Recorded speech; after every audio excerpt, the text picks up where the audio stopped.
Is this the world's best card trick? I'll let you decide. Now, it's more of a story than it is a trick.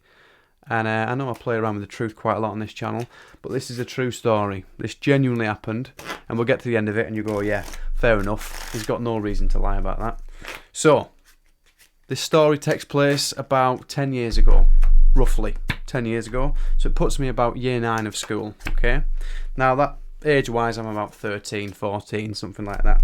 And this is the story, wrong hand, of the first time I ever went busking. Busking. And when I say busking, I don't mean like magic. I mean music. Guitars, ukuleles, mandolins, that's the sort of thing I used to do. And, I was quite nervous. I'd never been busking before, so I took a mate with me for moral support. He was my biggest fan.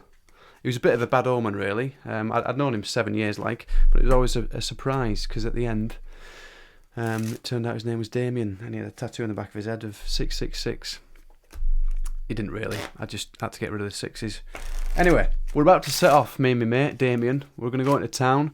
And my dad says, Jack, do you two need a lift? I said, it's all right, Dad. It's only a 10-minute walk. And we sets off. The two of us, ready to go busking.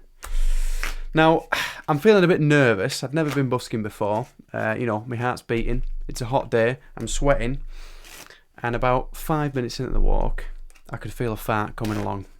Now, you know them farts you do, where you're not sure if you've got a bit of a sweaty crack, or if you've actually burst a little brown bum bubbly. Well, it was one of them, and it wasn't just one of them. It wasn't just two, it wasn't three, it was three. It was 3 farts. I farted 3 times, wet, dragon, chocolate thunder farts, like full on shit. Have I just shit me kegs sort of farts. And for some reason, and I don't know why, and this is the part where you're going to go, that's not true. But I just chose to ignore it. I was about 5 minutes away from getting into town centre to go busking, and I wasn't going to let shitting myself get in the way of that. So I thought, put yourself together. We've all been there before. And I just carried on walking. For some reason. Fully aware that I might have just shit me kegs. Anyway, cut to about 5 minutes later. And I'm feeling proper ropey this time, like sweating, I can feel a lump in my boxers. And I says to myself, come on, Jack, you're going to have to sort yourself out. So I rolled up my trouser leg, and I had white socks on, right? And what had happened was, this little bit of liquid shit had dribbled down my leg, gone all the way past my knee, all the way past my shins, and dribbled all over my white socks. So I am not joking when I say to you, I had a shit stain as black as the ace of spades, right?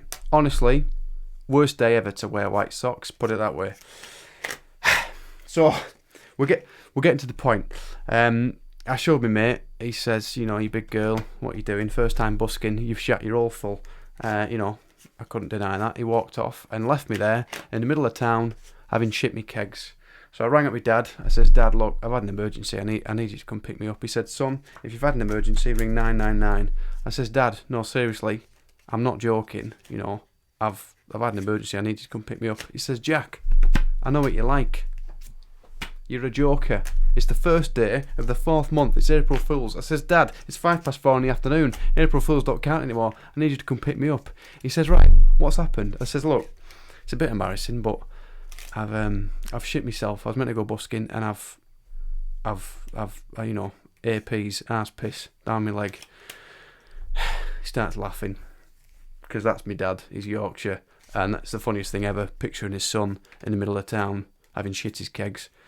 So he comes and picks me up. Now bear in mind, this is meant to be a 5-minute drive. He turns up 8 minutes later. That's 3 minutes late. Do you know why? Genuinely true. He had to stop driving halfway through because it was unsafe to drive because he was laughing that hard. He had to pull him by the side of the road to laugh, get it out of his system, the giggles at the thought of his kid shit himself in the middle of town. Anyway, turns up, he says, let's see it then. So I showed up me, pulled up my trouser leg, showed him the mother of all shit stains, and that's it. Another 7 minutes of him laughing his head off. But we get in the car, gives me a lift home, and on that journey home, he taught me something I'll never forget. He said, son, he turned the music down, talked real quiet. I think it was Queen playing. He says, son, I hate Queen. No, he says, son, look, sometimes in life, shit happens, and it's up to you to decide on what you do with that shit. Now, in this case, dribbled all down your leg. But, you know, you can either own that shit or you can let that shit own you. So what I suggest you do is when you get home, laugh about it. Tell everyone about it. Own the situation, because if you own it, they're not going to make fun of you. So I thought, all right, yeah, I'll do that. I'm going to own the situation. I'll own the shit. So we get home about 7 or 8 minutes later. My dad gathers the family. He says, Jack's got something to tell you. I took a big deep breath. I counted to 10. And I told him what happened. My brother, my sister, my mum, my dad. I told him that I'd shit myself, going busking for the first time. And I'd, you know, shit my pants. Chucked the shit sock at my brother.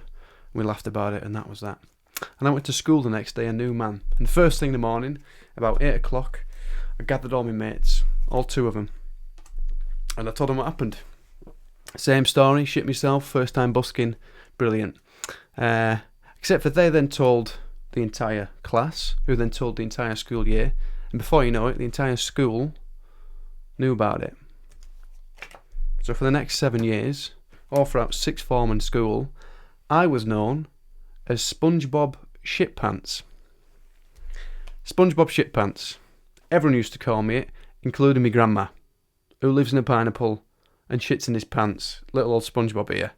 So moral of the story is, I'm not going to go busking again. Thanks, Dad, for the advice.